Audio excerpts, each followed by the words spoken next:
Hi, everyone. Thank you so much for joining us. I'm Vicki Goodman, and it is my pleasure to welcome you to today's Open Mind program with Patti Davis, renowned author of the new critically acclaimed book, Floating in the Deep End: How Caregivers Can See Beyond Alzheimer's.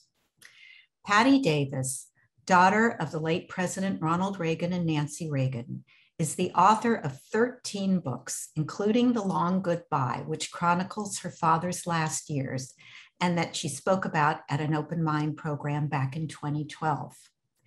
In her newest book, Floating in the Deep End, she eloquently navigates us through the challenges and emotions that she felt as a loving daughter, slowly losing her father to Alzheimer's disease.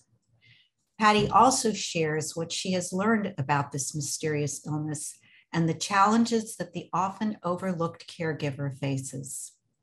After her father died, to help caregivers, she founded Beyond Alzheimer's, a support group that offers practical advice for family members and friends who are caregivers of Alzheimer's patients. The inaugural program began at UCLA and is now licensed at the Geisinger Medical Center in Pennsylvania and the Cleveland Clinic in Las Vegas.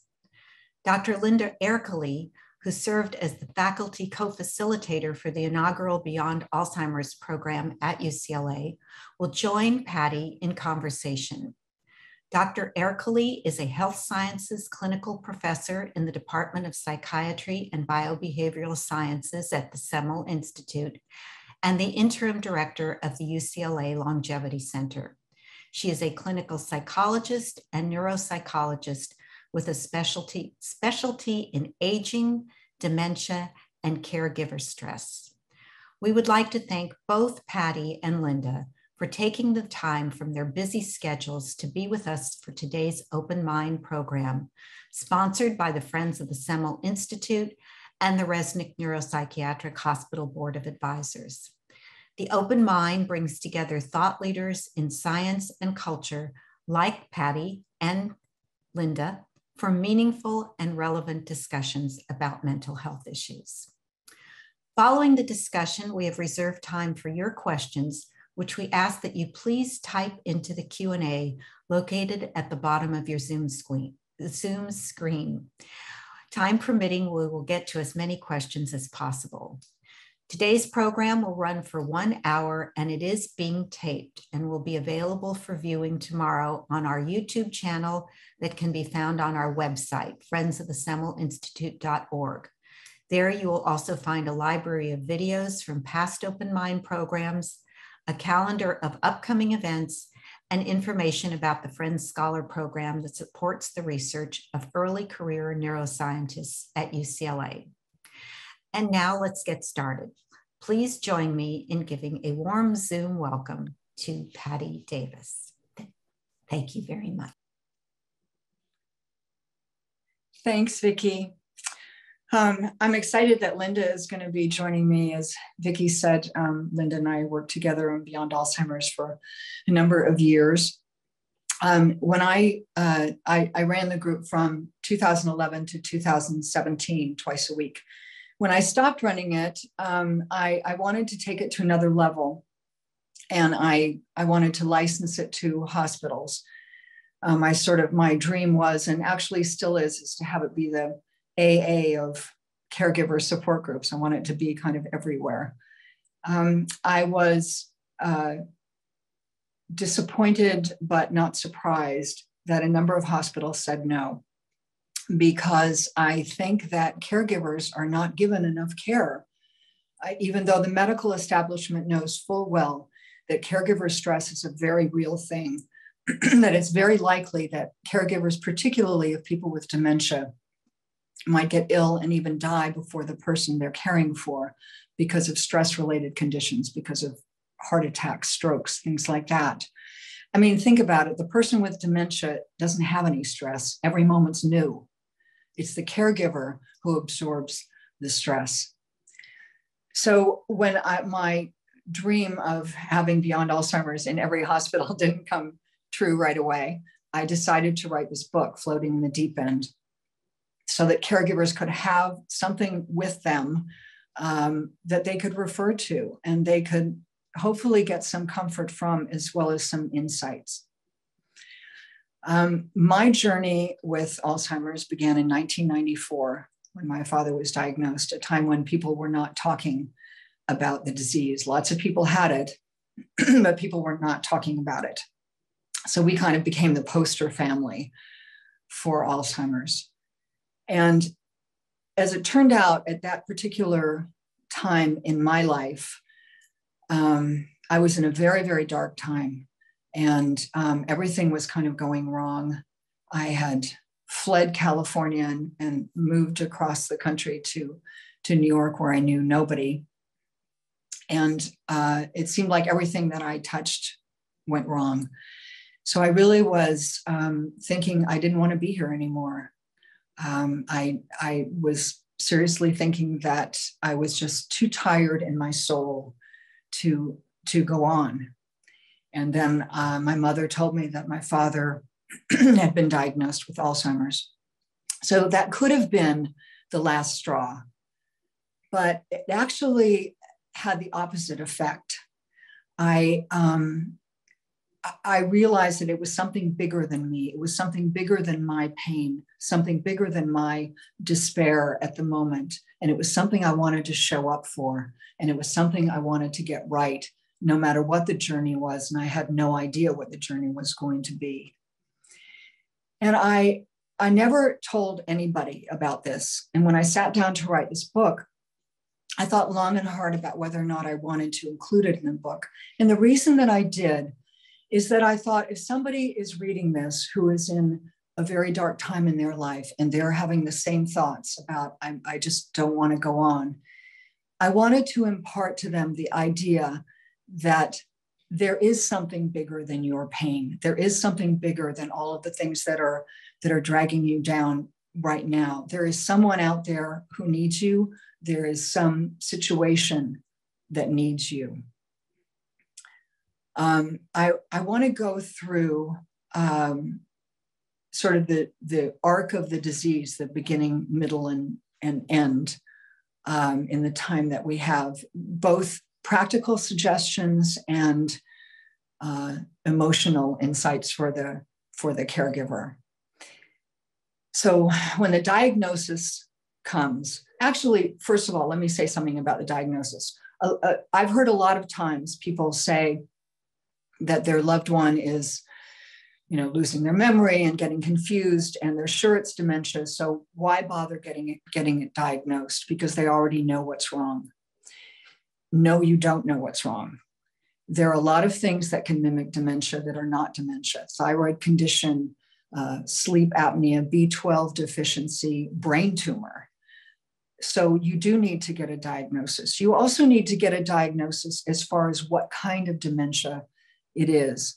I have a section in this book describing the different kinds of dementia: Lewy body dementia, vascular dementia, frontotemporal dementia, which usually strikes people who are younger. And it's important that you know what kind of dementia someone has if they in fact do have dementia.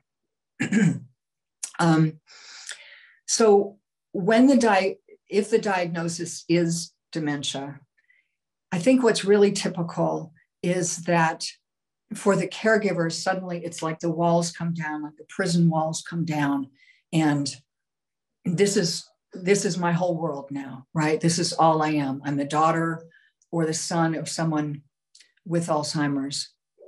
I'm the spouse or the sibling of someone with dementia. And you can't think about anything else. You can't sort of see beyond those walls. That happened to me too at the very beginning. And I wondered why no one wanted to spend any time with me because that was all I could talk about. And it's not that people don't want to hear what's going on or that they're not sympathetic.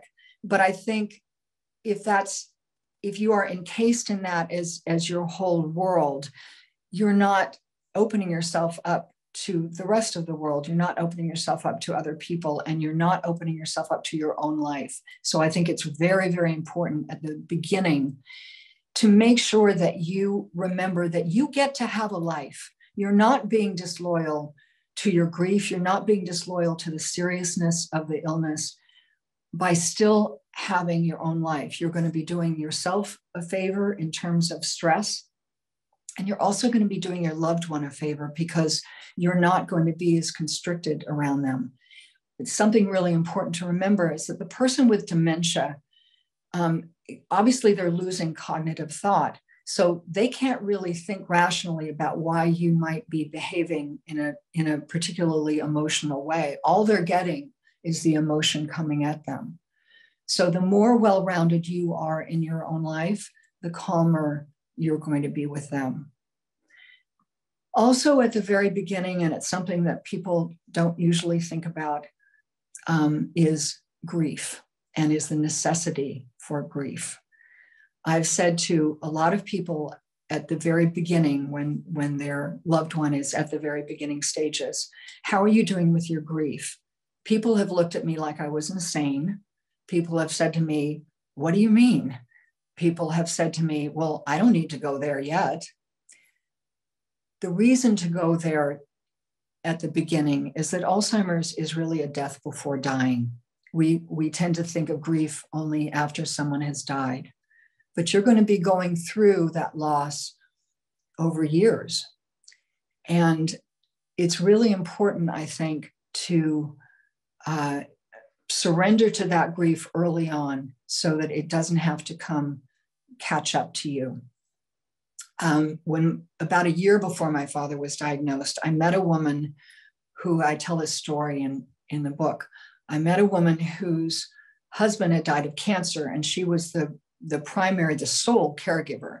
Not that she couldn't have had other people come in and help her. She could have, but she didn't. And after he died, she got agoraphobia. She couldn't leave her house. She would open the front door and she'd get slammed by a panic attack. And she was wise enough to know that it was because she had not allowed herself to grieve. And she said, I got it. I had to sit there with my grief, with all the grief I had been pushing away, and I had to go through it. By the time I met her, she did not have agoraphobia anymore. But I thought of that when my father was diagnosed, and I thought, okay, I do not want to go down that road. I'm going to start really inhabiting my grief from the beginning. We all want to, as human beings, we all want to push grief away. It hurts. We don't want to go there. And sometimes it's scary. We feel like we're going to drown there. And we think if we push it far enough away out to the South 40, that it will disintegrate and we'll never have to deal with it. It doesn't work like that. Grief is not biodegradable. It will wait for you and it will come find you. And if it has to come find you, it's going to bring your life to a standstill. It's going to bring you to your knees. The other aspect of grief is that your loved one who has now been diagnosed with dementia is also grieving. One of the unique things about Alzheimer's is that the earlier stages are really harder than the latter stages because the person knows that they're losing cognition. I told in this book how my father stood in the middle of the living room and said, I don't know where I am. It's heartbreaking. So if you think about it, that person is waking up every day not knowing what will be taken away from them at that point, right? So they need to grieve too. Some people have said to me in the earlier stages, well, I feel like my parent or my spouse or whoever it is depressed. Maybe I should get them antidepressants.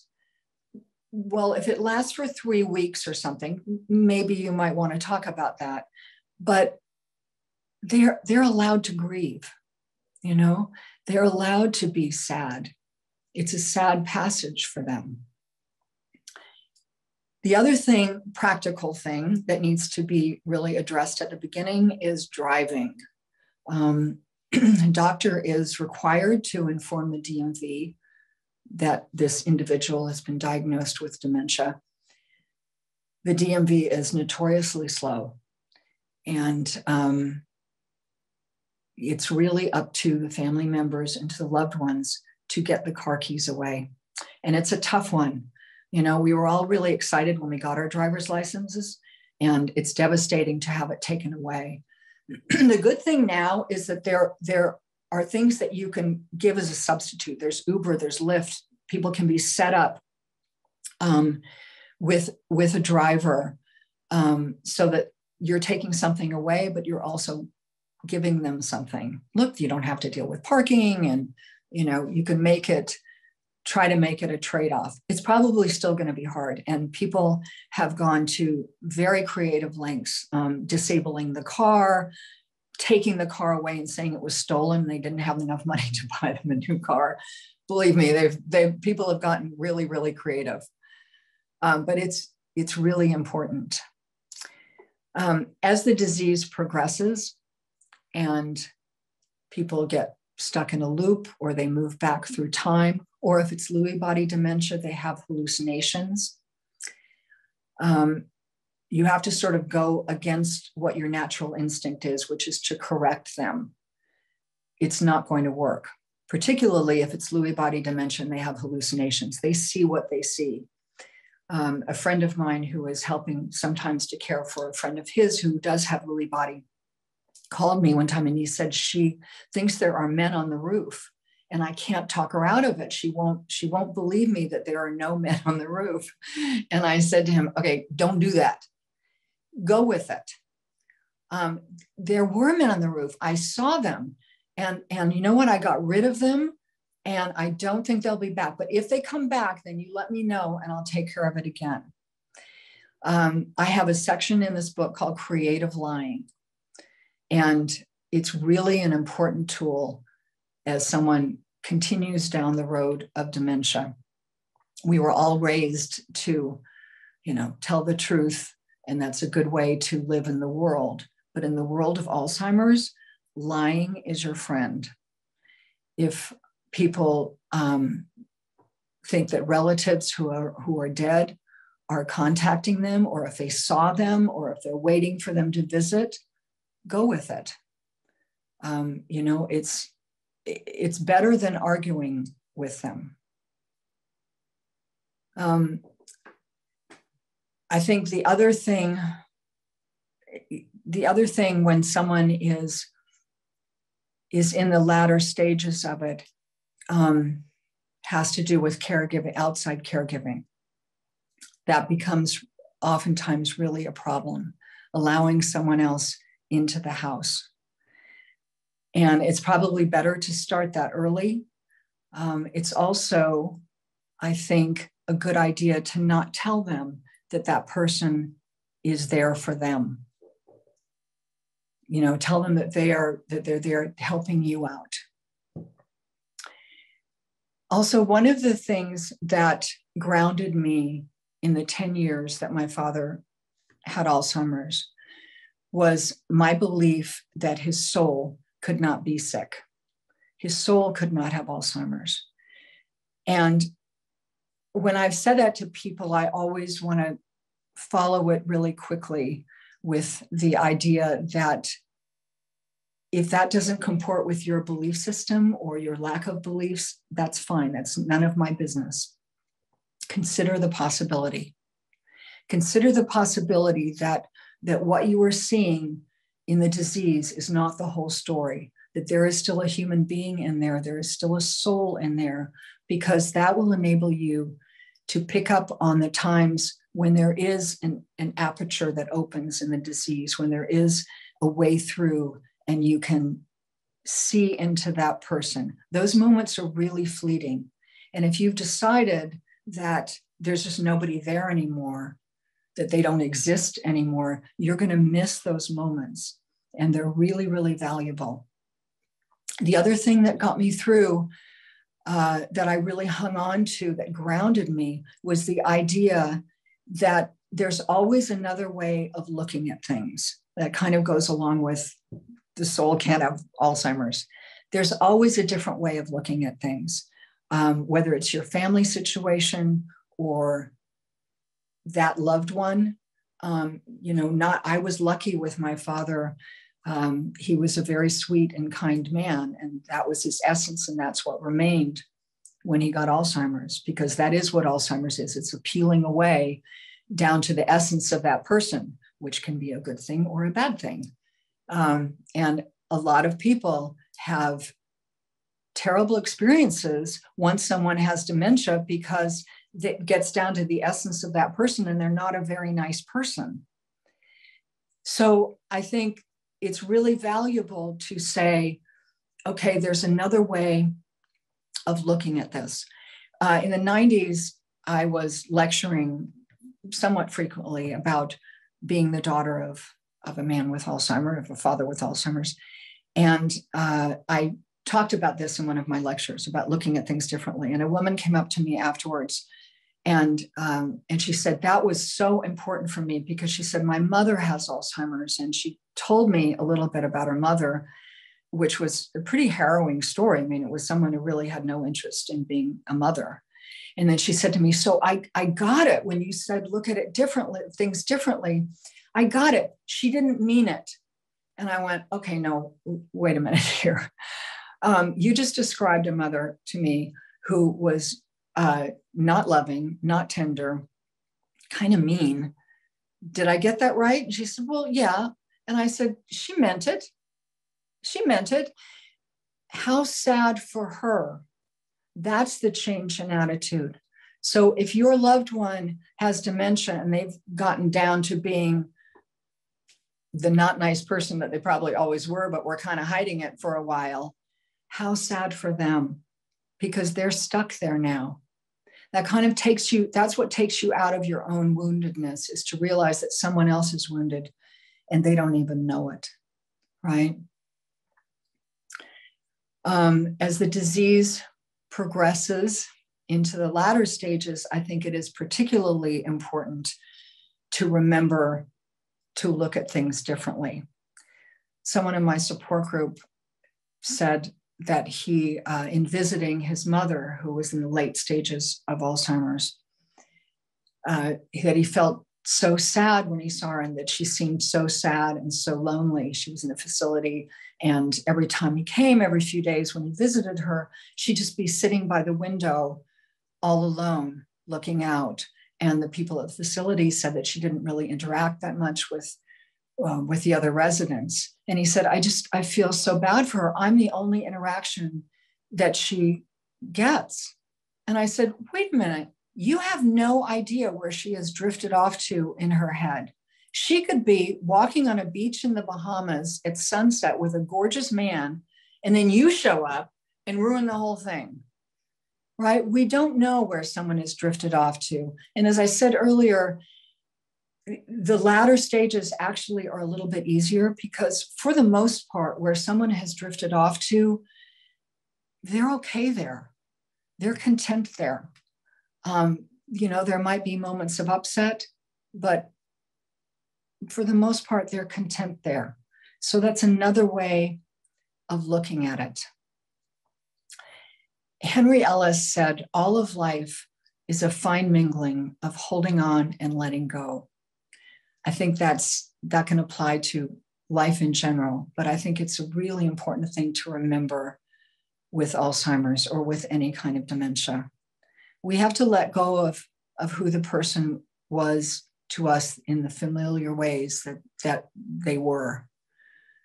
But we also have to hold on to the memories that we have. We have to hold on to the fact that there was a connection between us, that there is love there. I don't think that dementia can destroy love. Even if they've forgotten your name, they didn't forget that they loved you, because I don't think that dementia can destroy that. When my father died, moments before he died, he opened his eyes, which had been closed for about a week, and they were blue again. And his eyes hadn't been blue for about a year. They had faded to a grayish blue. And he opened his eyes and he was there. He was present. He looked at my mother. I mean, he showed up before he died. And then he left.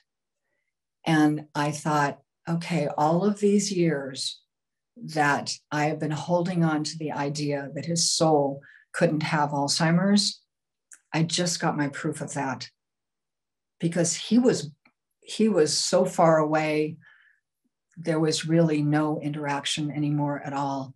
And moments before he died, he showed up. So I think this disease can teach us a lot. It can teach us a lot about ourselves. You know, I've always said to people, Alzheimer's brings up everything. It brings up everything in you. It brings up everything in families. It brings up everything in the person who has the disease. It brings up who they are, the deepest part of their being. And you're never going to be the same person at the end of this journey as you were at the beginning. How you are different is a matter of choice. You're either going to be harder, more brittle, or you're going to be softer and more compassionate and more open. And it has to do with the choices you make along the way. And the reason that I wrote this book is I wanted to present those choices. We don't get it right all the time. Sometimes you get it right and sometimes you get it wrong.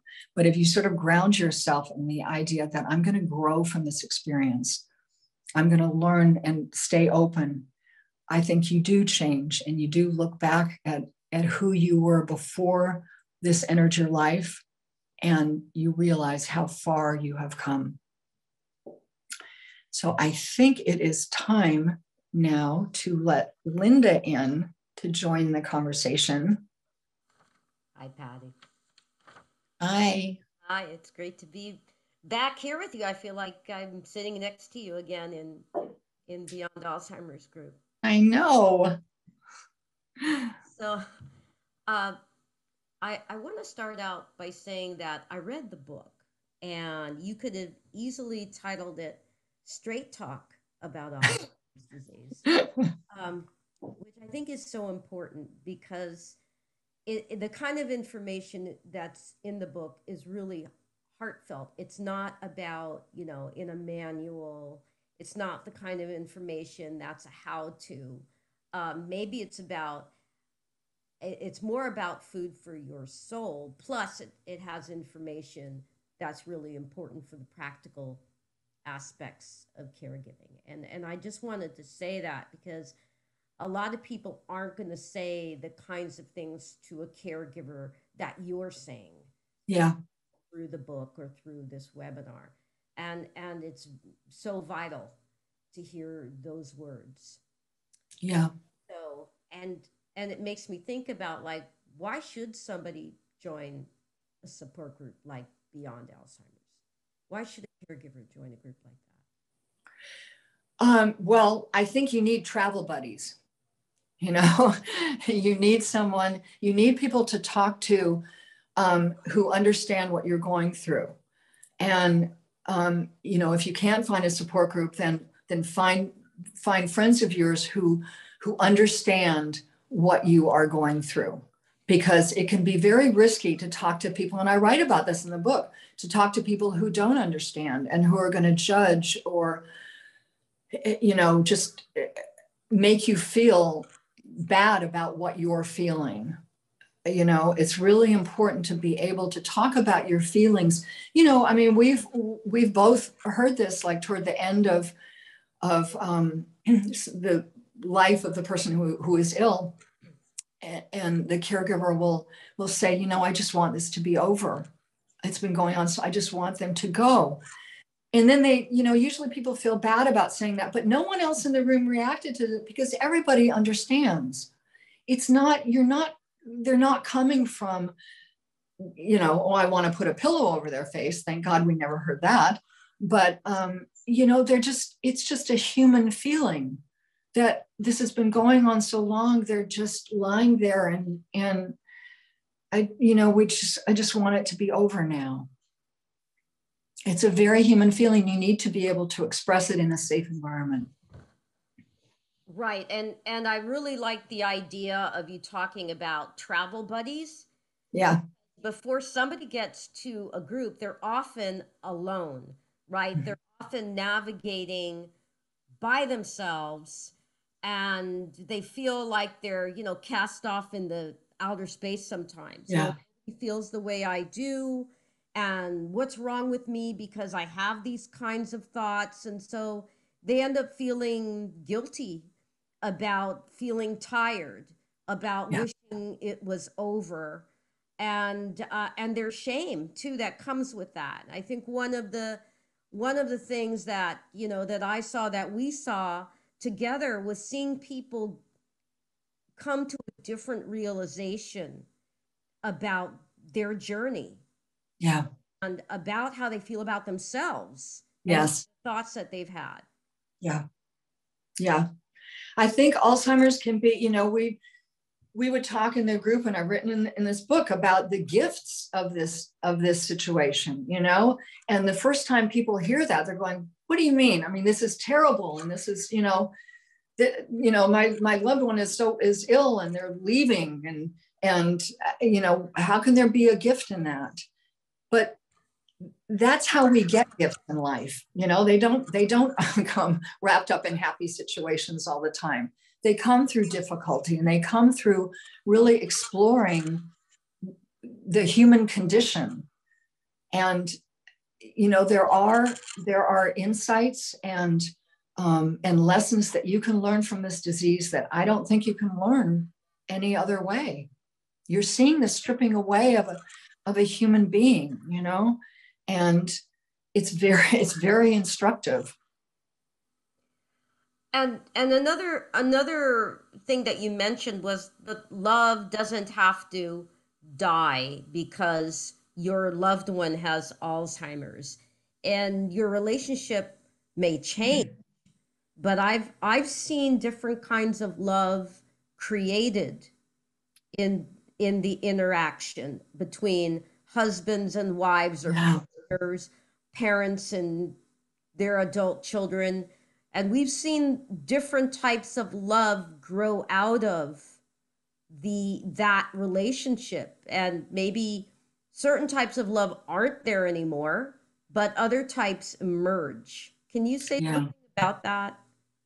Yeah, I do write in this book about you know, spouses or partners losing each other, losing a partner or losing a spouse, because it's a very different thing in many ways than losing a parent. And you really do have to reconfigure your love, and you also have to accept that certain aspects of your love are no longer there. You know, you're not going to be sexually attracted anymore to someone who has reverted into childlike behavior. You're just not. So it becomes the difference, I think, between lust and being in love and love. And, you know, for most of us who have been in any kind of relationship, you know, there are days that you're not so in love with your partner. There are days you can't stand the way they chew, right? And then there are other days when you want them desperately. But what is the undercurrent of your relationship is the love between two souls. And that remains even in the days when you can't stand the way they chew, right? So take that to sort of the nth degree with dementia. That lust and that being in love that's just not going to be there anymore. So what you're left with then is, this is the soul that my soul found in this world and in this life. And that's the love that still binds us together. And really part of that is the respect of the dignity of the person who's affected with Alzheimer's or other kinds of dementia. And this is woven in and out of the book, but it really talks about, hey, there is a person there. Yeah. And this is somebody who had likes and loves, but like you said, and they still do. Yes. Yes. I mean, you know, I try to never tell someone what they should or shouldn't say, or what they should or shouldn't think. I make an exception to that. If someone says, well, you know, about their loved one, well, they're just gone. They're gone. They're not there anymore. I will say, you know what, don't say that, and try to not think it. You just wrote off a human being. They are still here. They're here in a different way than they were before. There are things that are breaking in them. but there's still an essence there. There's still a soul there. And that's why I said before, fine if that doesn't fit with your religious or non-religious belief system, just consider that, because you're going to treat them differently. What about thinking ahead? I'm going to ask you a personal question, but I think you Sure. Yeah. Thinking ahead, what have you thought about if this happens to you, if this is part of your journey, destiny, if you were to get Alzheimer's disease? I mean, certainly you're around it a lot. I know in the business that I'm in, we see this all the time, every day. Have you given thought to that? And how would you want things to roll out? I actually haven't, because as hypochondriacal as I can be, and I definitely can. I mean, my ankle is a little sore, and I asked someone if I thought I had ankle cancer. I can be really ridiculous, but I have never let myself worry about getting Alzheimer's, because I chose not to, because I think that it's very stress inducing. I think that the cells in our body listen to the cells in our brain. Deepak Chopra said that. I didn't make that up. And so I really drew the line at that. And I told a story in this book about a man who I used to see when I moved back to LA and walking on the beach. And I used to see this man who lived down there. And his mother had Alzheimer's, and he would stop and talk to me about Alzheimer's. And he was like, there's nobody there. I don't even know why I visit her. And then, she has it, so I'm going to get it. And I would try to say to him, you can't think like that. I mean, that's really not a good way to think. And no, there is still a soul in there. He didn't want to hear any of what I had to say. Finally, I just thought, Patti, not everyone wants to hear what you have to say. So just listen and then go on your way, Well, years later, he got Alzheimer's. Mm-hmm. Now, there's no, I can't prove that he got it because he decided that he was going to get it, but he did decide he was going to get it, and then he did get it. So I just, I don't know, I just decided for myself that I was not going to go down that road. When somebody is beginning to have symptoms, when people come to you and they say, I'm worried about my mom or my dad, what do you tell them? I tell them to go get a diagnosis. Because like I said before, as you know, there are things that can mimic dementia that are not dementia.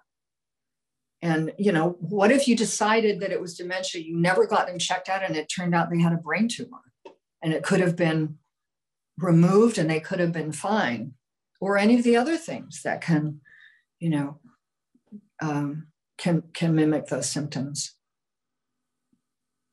And then what would you say to somebody if they've just been diagnosed?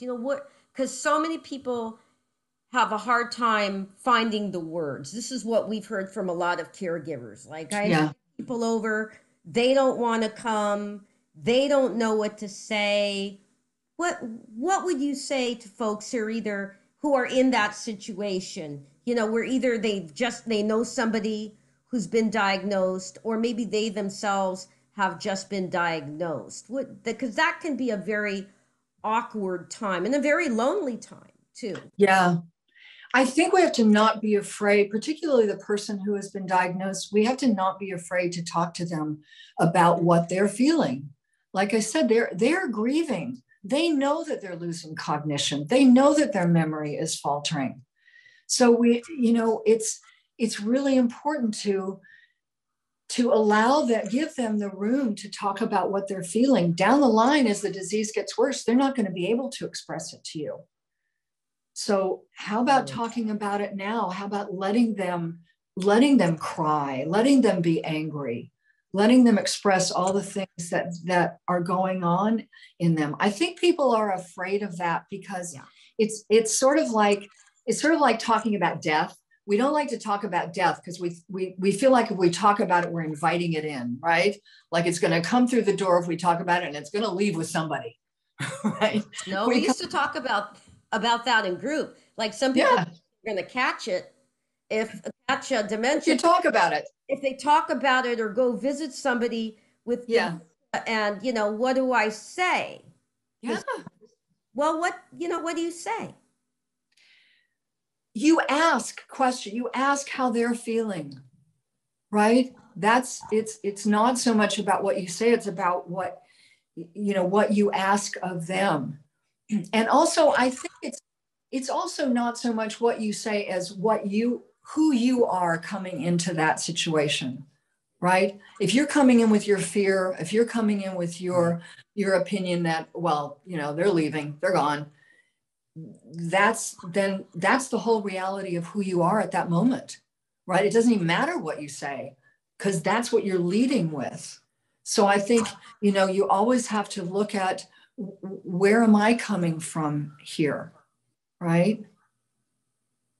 Yeah, because there's such an abandonment that can happen when, even for the caregiver, right? Because they talk about, if you're a couple and one of your couple develops Alzheimer's, all of a sudden, if you don't take that person to dinner with you, and at some point they won't be able to go out to dinner with you, single, and you're treated differently. I'm hearing this from somebody I work with right now. People treat me differently. Yeah. And I don't want to be around that. He actually wants to be home with his wife who has dementia, because there's a certain tenderness that is found, that he finds with her. But there can be a lot of abandonment of the caregiver. Yes. When absolutely. Just somebody coming over who used to be a poker buddy or a quilting person or a book club friend can just come over and check in, right, for somebody, even if it's for 15 minutes, because there's not much to say. It makes a difference. I think your friendships can change. And you really see who your friends are, who are going to step up. But also, I think it's really important for those friends to ask how the caregiver is doing. Yeah. I don't think anybody in the 10 years that my father was ill asked how I was doing. I don't think anybody did, because they asked how my father was, because that's sort of how we're trained, as it were, to ask how the person who is ill, how they're doing. But we don't think to ask how the caregivers around that person are doing. And it's not that people were being neglectful of me. I think they just didn't think of it. And that when we would ask people who come into the group for the first time, how are you doing? People were startled. No one had asked them that. Right. And when you ask them, they tell you everything about their loved one and about themselves. Right. You have to ask 3 times. But then how are you doing? Right. Finally, they get it. Oh, like someone, they're really, because that just turns off in you. I mean, I didn't realize at the time that no one was asking me how I was. It wasn't really until many years later that I thought, oh, you know what? No one ever asked. I think you're so tied together in many cases as a caregiver and the loved one that you're linked, but really you're not, because the caregiver goes through so much different than what the care recipient goes through. But when you ask about how they're doing, they're always going to tell you, well, he gained back the weight he lost. Yeah. And, he's going to adult daycare. But but how are you doing? Are you stressed? Are you happy? Are you lonely? Yeah. Yeah. Well, I want to thank you both. Patti, you have such wise words of wisdom to share. Oh, thank you. And I think everybody that has the privilege of being on this webinar is a better person for it and has learned a lot. Thank you. So thank you. Thank you for starting this program. Linda, thank you for sharing your knowledge and expertise with our audience. This is a tough subject, and you've made it very relatable and tangible. And thank you for your bravery and wise words. We have a lot of questions, as we would expect.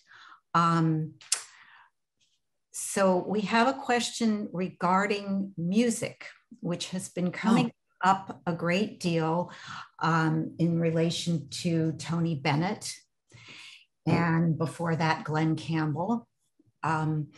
And this is from Stephanie, and she asks, did your father recognize and respond favorably to familiar songs and music? Occasionally he did. I sang Danny Boy to him once because he used to sing that to me when I was a child. And it was kind of in my head because I'd been listening to Ava Cassidy's version of it. And so I just, and he kind of lit up. There was not music really, playing in the house and stuff. And we didn't know at the time that music, sort of lives in a different part of the brain. And I mean, I'm sure everybody would have looked at, what kind of music to play for him and would have done that, but we didn't know that then. I mean, other than saying that music lives in a different part of the brain, which is so simplistic, Linda can probably explain it much more accurately than I.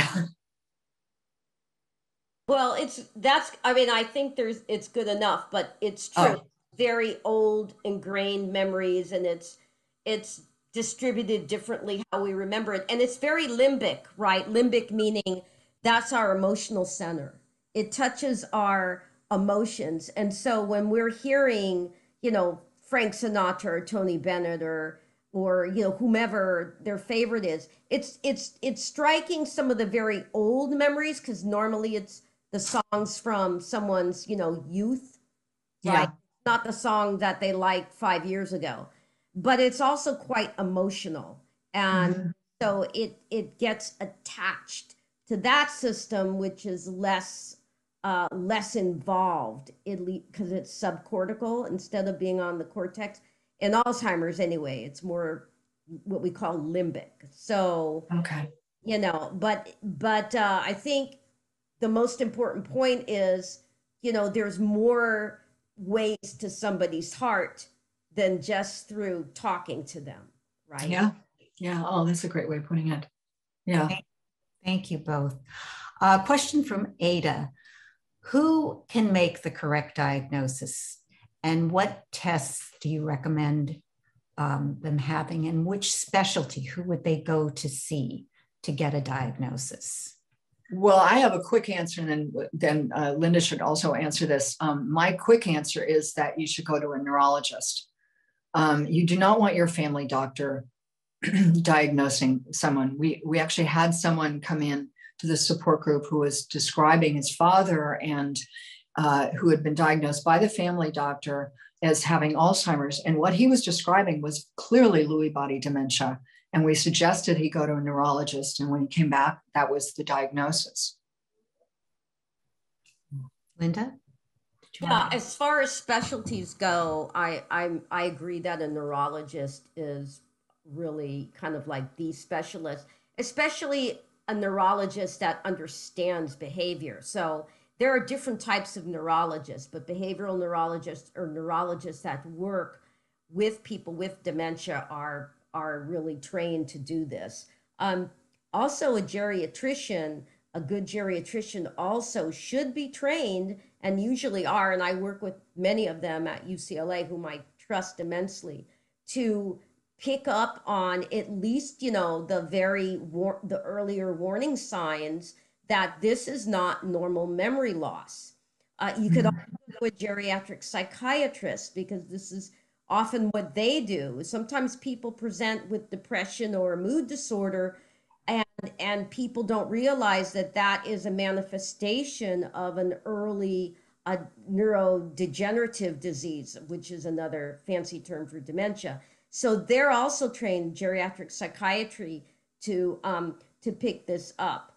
Now, technically speaking, a primary care doctor theoretically should be able to do this, but they're not all trained the same.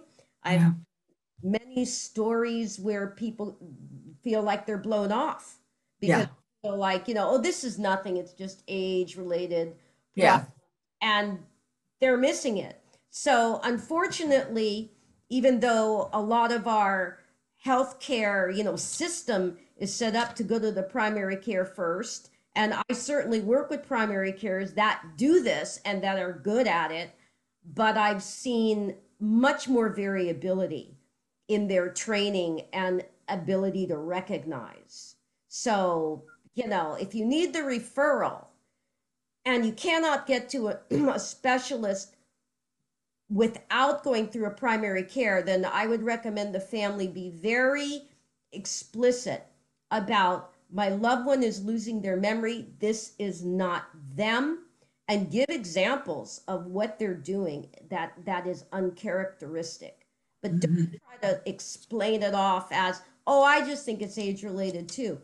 Be explicit about what you're seeing. So sorry, that is the long answer. Well, that's a very explicit answer and very wise advice. So thank you. We have a comment here from Frank, who, by the way, sent many of his clients. He's was a long career as a social worker, sent many of his clients to Beyond Alzheimer's at LA. So he says, thank you. Also talks about the importance of diagnosis, because he was misdiagnosed.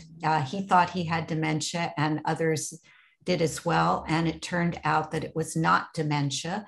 He actually had a treatable brain disorder, which mimics Alzheimer's. So that speaks to the importance of getting a diagnosis, as Patti, you talked about, and now Linda, you spoke about. So I think for family members, be proactive. And I think also chronicling what you just said, Linda, is very important, that you go in with a list of what has happened. So thank you for that wise advice. And thank you to Frank for referring to Beyond Alzheimer's. Yeah.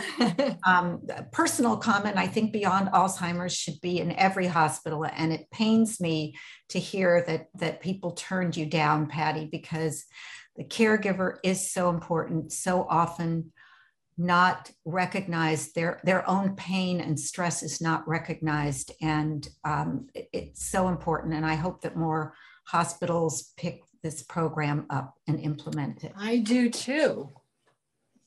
Question from Jennifer. What was the first incident that prompted your father to get tested for Alzheimer's? Did he notice it first, or did the family notice it first? Oh, well, we are famously not a very close and cohesive family. So it's not like there were a lot of family dinners, where you could see where everybody was coming from.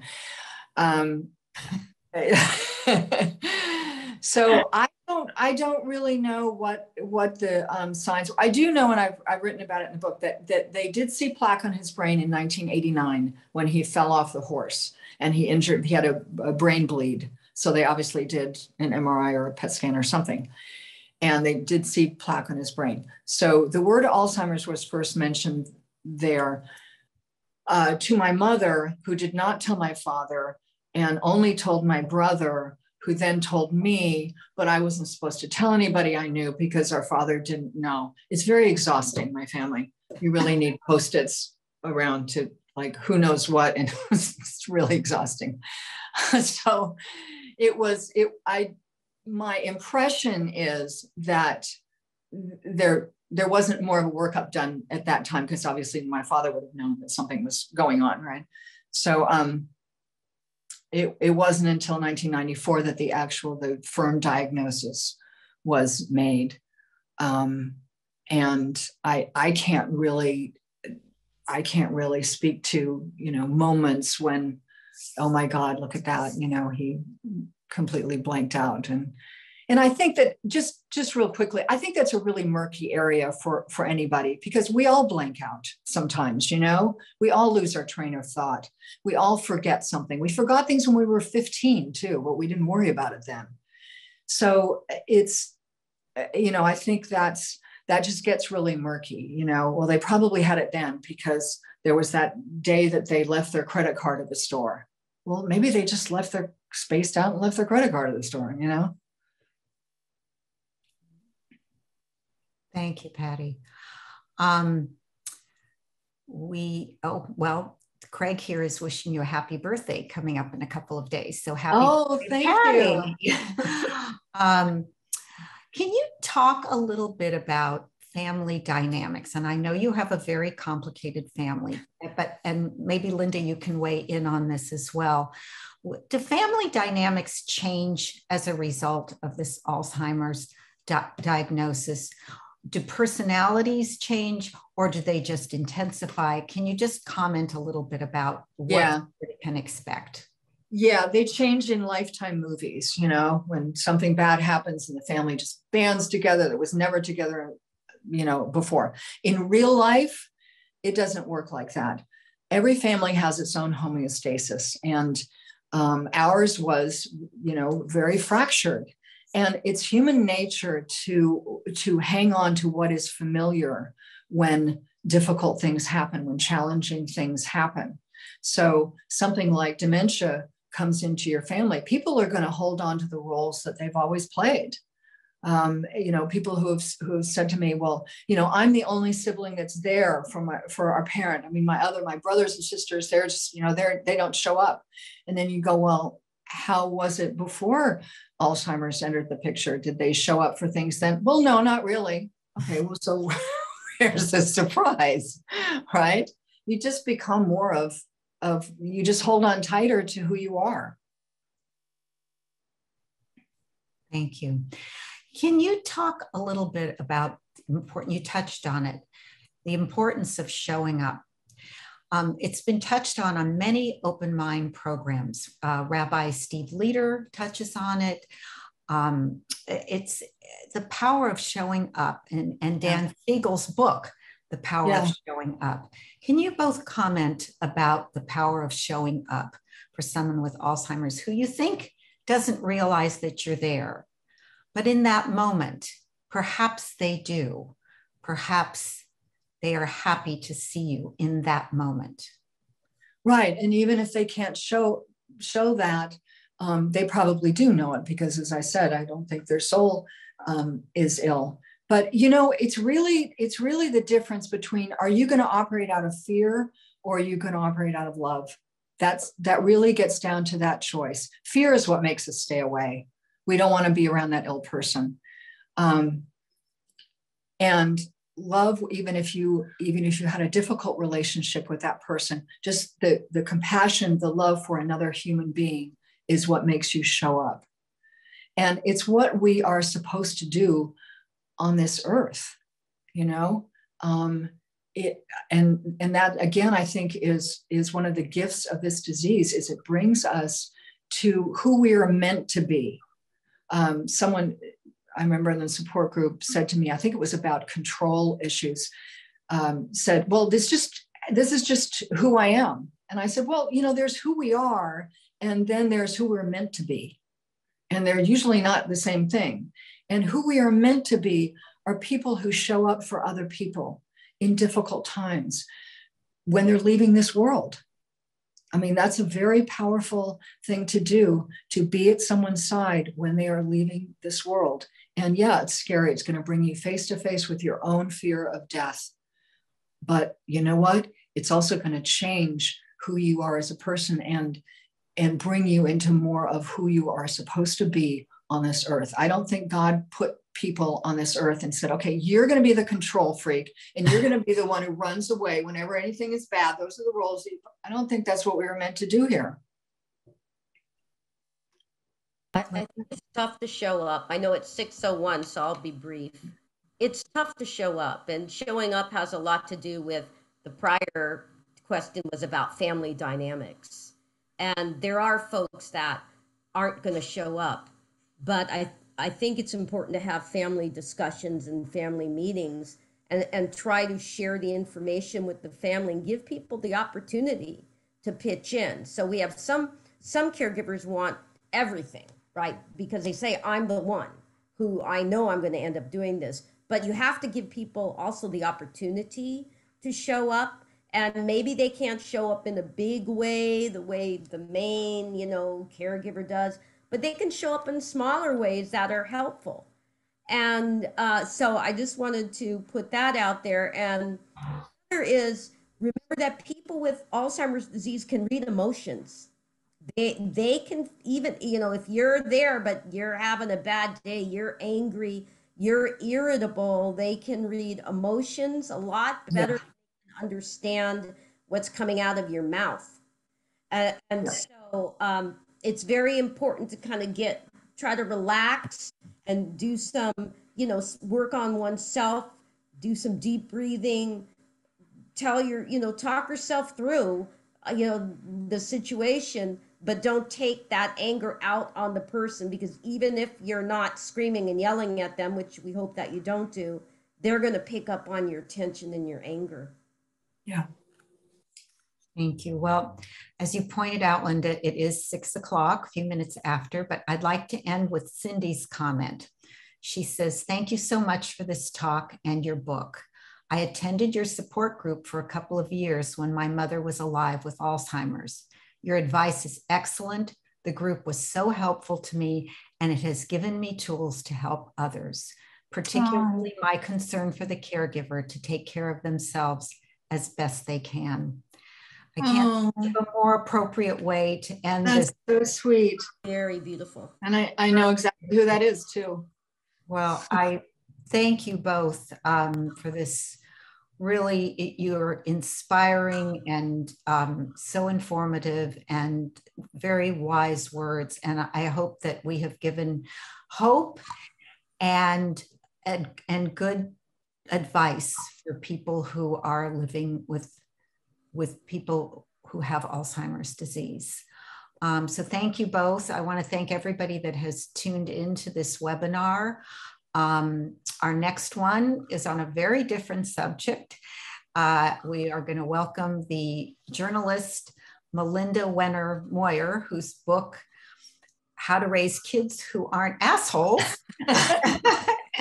will Great be title. our topic. That sounds like a good one. I think it's going to be great fun, and she'll be in conversation with Dr. Robin Berman, who is a psychiatrist at UCLA and the author of Permission to Parent. So it should be a really fabulous discussion. I hope everybody will join in. Very different subject, but an important one as well. So thank you, everybody, and have a good evening. Good night. Thank you. Thanks, everybody. And Patti, great to see you. And Vicki. I know you do. All right.